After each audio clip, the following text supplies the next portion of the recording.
উপাধ্যক্ষ শফিকুল্লাহ সাহেব এবং আমি পাশাপাশি একই দায়িত্ব দুইজন দুই জায়গায় পালন করেছিলাম। আজকে এক শফিককে আল্লাহ নিয়ে গেছেন, আরেক শফিক এখানে দাঁড়িয়ে কথা বলছে।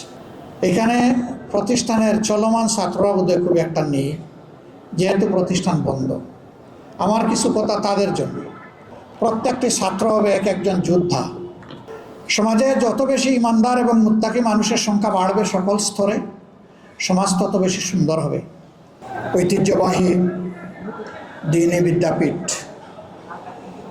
তামিরুল মিল্লাত কামিল মাদ্রাসা থেকে যারা লেখাপড়া করে সমাজের বিভিন্ন জায়গায় পৌঁছে গিয়েছেন, তাদেরই সমন্বয়ে গঠিত এলমনাইর উদ্যোগে আজকের বরকতময় ইফতার মাহফিলে উপস্থিত তামিরুল মিল্লাতের সম্মানিত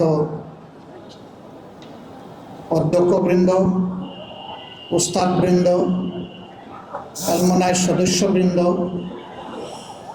এই মাদ্রাসারই গর্বিত ছাত্র, মহান জাতীয় সংসদে নির্বাচিত তিনজন সম্মানিত সদস্য, বাংলাদেশের 5টি পাবলিক বিশ্ববিদ্যালয়ে ছাত্র সংসদ এবং হল সংসদ নির্বাচনে বিজয়ী সম্মানিত সদস্যবৃন্দ, সম্মানিত সুধী মণ্ডলী এবং এলমনাই সদস্যবৃন্দ, সাংবাদিক বন্ধুগণ, ইফতারের সময় আসন্ন।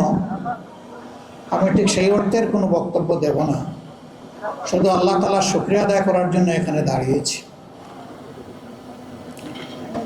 এক সময় এই প্রতিষ্ঠান এখানে ছিল না এবং এর ইতিহাস খুব সুদূর নয়, খুব নিকট অতীতের। এই জায়গাটা একটা খালি ময়দান ছিল। এই ময়দানের সাথে আমাদের কিছু স্মৃতি বিজড়িত হয়ে আছে। উপাধ্যক্ষ শফিকুল্লাহ সাহেব এবং আমি পাশাপাশি একই দায়িত্ব দুইজন দুই জায়গায় পালন করেছিলাম। আজকে এক শফিককে আল্লাহ নিয়ে গেছেন, আরেক শফিক এখানে দাঁড়িয়ে কথা বলছে। আল হিরা গ্লোবাল এডুকেশন ফাউন্ডেশন ওস্তাদ মাওলানা জাফর আহমদ মজুমদার কর্তৃক পরিচালিত আল হিরা কিডস হ্যাভেন, জামিয়াতুল হিরা আল ইসলামিয়া এবং আল হিরা ইসলামিয়া দাখিল মাদ্রাসা, হিপস বিভাগ ও মাদানী নিসাবে ভর্তি চলছে। আমি আমার এই সম্মানিত ভাই সহ এই প্রতিষ্ঠানের খেদমত করে যারা দুনিয়া থেকে বিদায় নিয়েছেন, সকলের জন্য আল্লাহর দরবারে মাগফিরাত কামনা করছি এবং সুউচ্চ মর্যাদা কামনা করছি। এর পাশাপাশি প্রিয় প্রতিষ্ঠানের যে সমস্ত ছাত্র ফ্যাসিবাদ বিরোধী আন্দোলনে 24 লড়াই করতে গিয়ে জীবন দিয়েছেন, মহান মনিবের দরবারে দোয়া করি আল্লাহ 5 জন ছাত্রকে অন্য শহীদদের মতো মর্যাদাবান শহীদ হিসাবে কবুল করুন। তাদের পরিবারের সদস্যকে আল্লাহ তাআলা সবরে জামিল আতা করুন এবং এই শহীদদের উসিলায় তাদের পরিবারের সমস্ত সদস্যদেরকে দুনিয়া এবং আখিরাতে আল্লাহ তাআলা সম্মানিত করুন। এই প্রতিষ্ঠান তৈরি হয়েছিল মূলত ইমানদার, দেশপ্রেমিক এবং যোগ্য নেতৃত্ব তৈরির জন্য। আলহামদুলিল্লাহ, তা পূরণের পথে আস্তে আস্তে প্রতিষ্ঠান এগিয়ে যাচ্ছে। এখানে প্রতিষ্ঠানের চলমান ছাত্ররা বোধহয় খুব একটা নেই, যেহেতু প্রতিষ্ঠান বন্ধ। আমার কিছু কথা তাদের জন্য আর কিছু কথা এলমনের জন্য। প্রথমে ছাত্রদের জন্যই বলতে চাই, শিক্ষা গবেষণা শিক্ষা প্রতিষ্ঠানের প্রাণ। উস্তাদরা তার ইঞ্জিন আর ছাত্ররা হচ্ছে সেই ইঞ্জিনের র ম্যাটেরিয়ালস। এই তিনটার সমন্বয় হওয়া দরকার। শিক্ষা প্রতিষ্ঠানগুলোতে এখন এটা আমার ধারণা যে আগের মতো মূল টেক্সট বই যেটা, সেই বইকে চর্বিত চর্বণ করা, হজম করা, বোঝা, উপলব্ধি করা, পাঠ করা, মোতালা করা এখন কমে গেছে।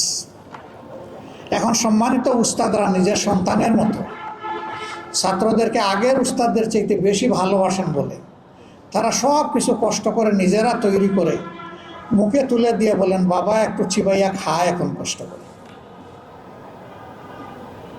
আমরা চাই না প্রত্যেকটি ছাত্র হবে এক একজন যোদ্ধা। সে শিক্ষা প্রতিষ্ঠানে ভর্তি হওয়ার পরে প্রতিটি পরীক্ষার জন্য নিজেকে তৈরি করবে। তার উদ্দেশ্য হবে না পরীক্ষায় কার্যকর ফল লাভ করা, তার উদ্দেশ্য হবে তার নিজেকে একজন আদর্শ মানুষ হিসাবে গড়ে তোলা। এই গড়ে তোলার জন্য জ্ঞান অন্বেষণের কোনো বিকল্প নাই। এখন প্রতিষ্ঠান আছে, নবীজির জামানায় তো এরকম প্রতিষ্ঠান ছিল না, কিন্তু তাদের শিক্ষা, তাদের জ্ঞানের চর্চা কি আমাদের চাইতে কম ছিল? আলহামদুলিল্লাহ, তাদের জ্ঞানের নিয়ামত থেকে যুগ যুগ ধরে মানুষ নিতে থাকলে ওই মহাসাগরের পানি কিন্তু ফুরিয়ে যাবে না। তারা আল্লাহর কোরআনকে সরাসরি রপ্ত করেছেন এবং রাসূল করিম সাল্লাল্লাহু আলাইহি সাল্লামের সুন্নাহকে ধারণ করেছেন, বোঝার চেষ্টা করেছেন। আমি আপনাদের মাধ্যমে ওই ছাত্র বন্ধুদেরকে অনুরোধ করব, ফিরে আসো আপন আঙ্গিনায়, ফুলের বাগানে, কিতাবের ময়দানে। এরপরে সম্মানিত উস্তাদরা যা দিবেন মন ভরে সেই শুকরিয়া আদায় করে এই নিয়ামত কবুল করে নিয়ে অসুবিধা নেই, কিন্তু টেক্সট বই বাদ দিয়ে নয়। আমার এই অভিজ্ঞতা বড় তিক্ত। বুয়েটার ছাত্ররা এখন সেই একই কাজ করে। দেশের সবচেয়ে মেধাবীদের মিলন মেলা বুয়েট। এই জাতি আগাবে কিভাবে? মেরুদণ্ড সোজা হলেই তো শরীর আমার শক্তিশালী হবে। শিক্ষা যেহেতু জাতির মেরুদণ্ড, আমার অনুরোধ থাকবে শিক্ষা থেকে, শিক্ষার মহাসাগর থেকে যেন সবাই তাদের পাওনাটা আদায় করে নেয়।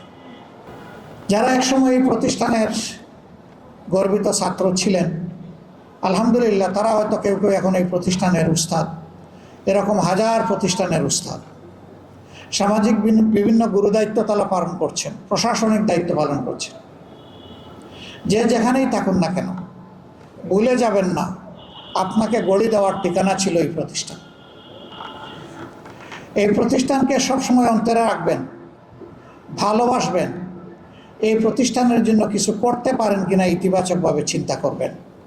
সমাজে যত বেশি ইমানদার এবং মুত্তাকি মানুষের সংখ্যা বাড়বে সকল স্তরে, সমাজ তত বেশি সুন্দর হবে। আর এই সংখ্যাটা যখন হ্রাস পাবে, সমাজ তত ক্ষতিগ্রস্ত হবে এবং ধ্বংসের দিকে আগাবে। আমরা চাই আমাদের সমাজের উন্নয়ন, আমরা চাই ট্যালেন্ট, কিন্তু আমরা কোনো ইভিল ট্যালেন্ট চাই না। আমরা চাই ট্যালেন্টগুলো হোক মেধাবী, ট্যালেন্টগুলো হোক চরিত্রবান, ট্যালেন্টগুলোর অন্তরে থাকুক দেশপ্রেম, থাকুক মানুষের প্রতি ভালোবাসা এবং থাকুক সকলের প্রতি শ্রদ্ধা। তাকবীরুল মিল্লাত সেই আশা পূরণে আগামীতে আরও বেশি অর্থকরী অবদান রাখবে, এই প্রত্যাশা ব্যক্ত করে এবং আল্লাহর দরবারে তাকবীরুল মিল্লাতের অব্যাহত অগ্রগতি, উন্নতি এবং তার সাফল্য কামনা করে আমাদেরকে এখানে দাওয়াত দেওয়ার জন্য গভীর কৃতজ্ঞতা জানিয়ে আজকের এই মোবারক মাহফিল আল্লাহর দরবারে মকবুল হোক, মঞ্জুর হোক, আমাদের জন্য জাহান্নামের ঢাল হোক, সেই দোয়া করে আমি শেষ করছি। আসসালামু আলাইকুম ওয়া রাহমাতুল্লাহি ওয়া বারাকাতুহু।